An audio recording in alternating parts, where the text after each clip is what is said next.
Hey, welcome back to RamZland. Today I want to share with you the oxidation of phosphorus.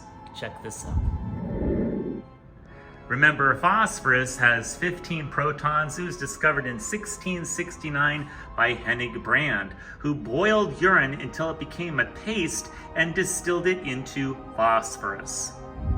Remember, phosphorus has 4 different allotropes. An allotrope is a way that an element can exist in different forms. For instance, carbon can exist as a diamond, or as graphite, or as charcoal, whereas phosphorus can be red phosphorus, white phosphorus, black, or even violet phosphorus. Most of us interact with red phosphorus on the striker pad of a matchbox that ignites matches. Today, we're going to look at red phosphorus. Check this out.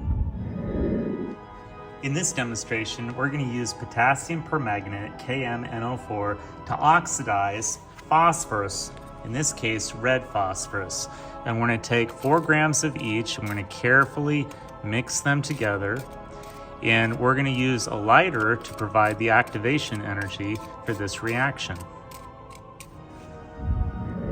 Okay, our mixture is ready.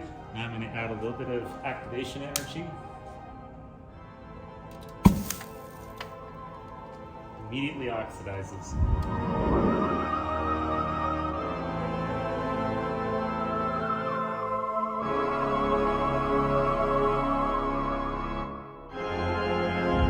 Now we'd like to capture some of that brilliant white light from phosphorus in this 4,000 milliliter flask. We're going to add a little bit of hydrogen peroxide and decompose it to generate some oxygen in the flask, and then we'll deflagrate a very small amount of phosphorus to see that beautiful glow.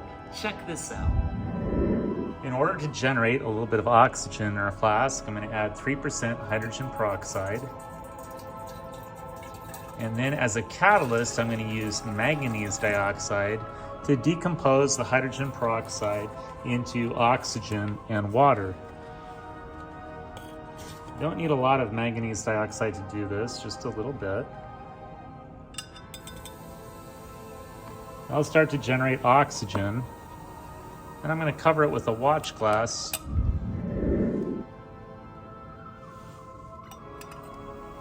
And here we go. Look at that.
I hope you enjoyed today's edition of RamZland, and I'll see you next time. If you enjoyed this presentation, be sure to remember to like and subscribe.